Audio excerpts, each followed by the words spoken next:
അറിയില്ല സാർ. സാറേ 3-4 ദിവസം കഴിയുമ്പോൾ ഇവിടെ കല്യാണമാണ്. ഈ സ്വർണം കിട്ടിയില്ലെങ്കിൽ ആത്മഹത്യ അല്ലാതെ മറ്റൊരു വഴി ഞങ്ങൾക്ക് മുന്നിലില്ല സാർ. അങ്ങനെ നിങ്ങൾ നിരാശരാവാതെ എവിടെ വച്ചാ നഷ്ടപ്പെട്ടെന്ന് നമുക്ക് അന്വേഷിച്ച് കണ്ടുപിടിക്കാം.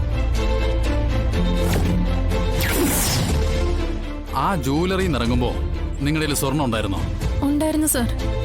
പിന്നെ എവിടെ വച്ചാ സ്വർണം മിസ്സായെന്ന് നിങ്ങൾക്ക് മനസ്സിലായത്?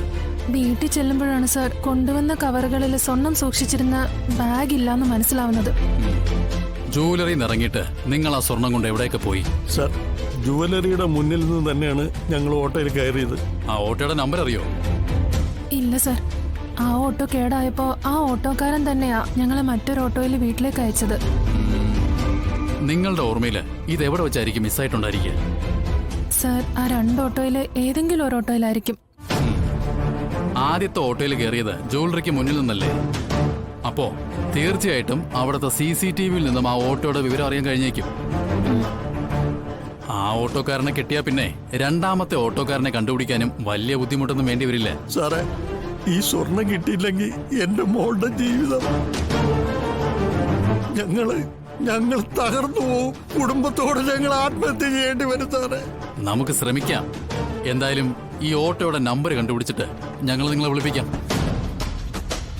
തൽക്കാലം ഒരു പരാതി എഴുതി കൊടുത്തിട്ട് പൊയ്ക്കോളൂ. എനിക്ക് വേണ്ട ശാരദാമ്മേ. അതൊന്നും പറഞ്ഞാ പറ്റൂല. രണ്ടുപേരും ഓരോ കവിള് വീതം കുടിച്ചാ മതി. ഞങ്ങക്ക് വേണ്ട. അതെ, ഞങ്ങൾ പോകുന്ന വഴിക്ക് എന്തെങ്കിലും ആവശ്യം ഉണ്ടെങ്കിൽ വാങ്ങിച്ചു കുടിച്ചോളാം. അതല്ലേ അതിന്റെ ഒരു രസം. ഓ, അത് ശരി. ഇപ്പൊ അങ്ങനെയായോ? എന്തായാലും ശാരദാമ്മയുടെ സമാധാനത്തിന് ഓരോ കവിള് കുടിച്ചാ മതി. ദാ കുടിച്ചേ. ആ, അപ്പൊ ദേ ഒറ്റയ്ക്കൊന്നും നടക്കരുത്. അച്ഛനും അമ്മയും ഇല്ലാതെ ഒരിടത്തും പോരുത്. ഇതൊക്കെ കൊറേ നേരമായി പറഞ്ഞോണ്ടിരിക്കുന്നല്ലേ ശാരദാമ്മേ? ആ പിന്നെ വെള്ളച്ചാട്ടത്തിലൊന്നും ഇറങ്ങില്ലെന്നല്ലേ ഇതും പറഞ്ഞതാ. ടൂറിന്റെ കാര്യം പറഞ്ഞതോടാണ് ക്ഷീണമൊക്കെ അങ്ങ് മാറി. അത് തന്നെ ഭാഗ്യം. വേഗം കുടിച്ച് രണ്ടുപേരും അങ്ങോട്ട് പോണ്ടേ? അനു, എന്തെങ്കിലും അത്യാവശ്യ കാര്യം മറ്റോ ഉണ്ടെങ്കിൽ ഫോൺ ചെയ്യുകയോ മെസ്സേജ് ഇടുകയോ ചെയ്യണം.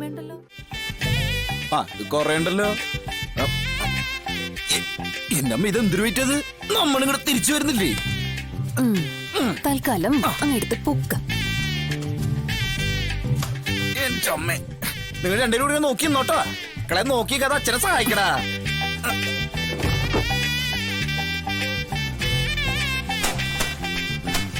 എന്റെ അമ്മ,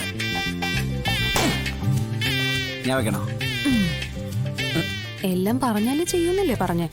അങ്ങനെയൊന്നുമില്ല. അതെ, ഞാൻ പറഞ്ഞൊക്കെ ഓർമ്മയുണ്ടല്ലോ. അച്ഛന്റെ അമ്മയുടെ അടുത്ത് നിന്ന് ഒരിടത്തോട്ടും പോരുത് കേട്ടോ. സൂക്ഷിച്ചു പോണം. ശരി ശാരദാമ്മേ. അമ്മേ, പോയിട്ട് വരട്ടെ. ശരി മോളെ. ശാരദാമ്മേ, പോയിട്ട് വരാമേ.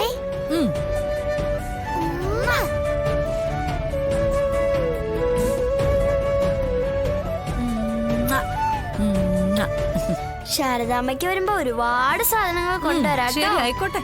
ചെലപ്പോ മറന്നാ അടിയിട്ടും. കേറി കേറി ശാരദാമ്മ പോയിട്ട് വരാം. ശരി മക്കളെ, പോയിട്ട് വരാമേ. പോയിട്ടോ.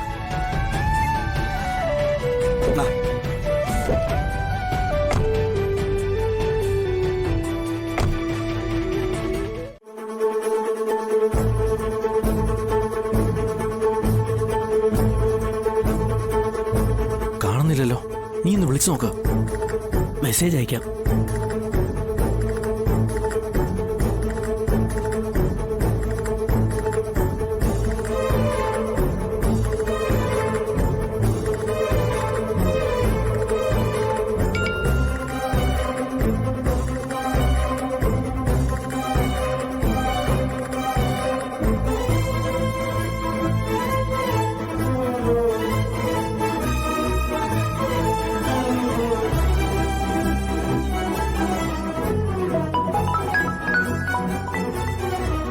നൂറേ, ഞാൻ മെസ്സേജ് ഇട്ടിട്ടുണ്ടായിരുന്നു.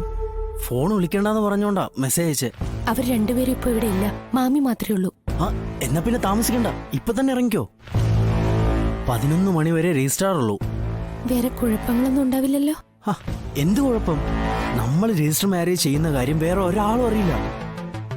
ഒരാൾക്കും സംശയം തോന്നാത്ത രീതിയിൽ വേണം അവിടെ നിന്ന് പോരാൻ. ഉള്ളിൽ നല്ല ഭയമുണ്ട്. എങ്കിലും ഞാൻ വരാം.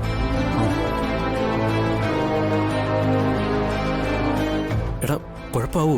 ഹ, നീ എന്നെ വെറുതെ ടെൻഷൻ ആക്കല്ലേ.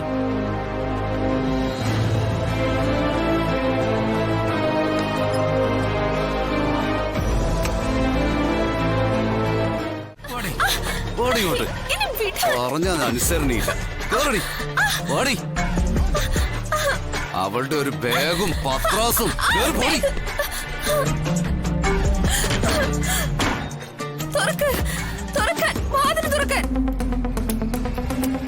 അവിടെ കിടന്നോളണം.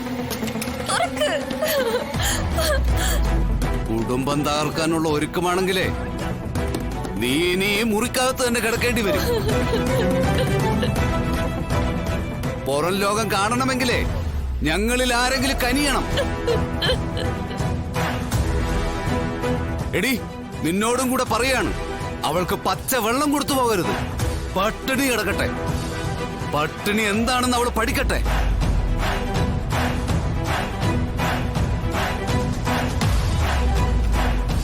അവളുടെ ഒരു ഫോണ് പകുതി പ്രശ്നം ഉണ്ടാക്കുന്നത് ഈ ഫോണാണ്.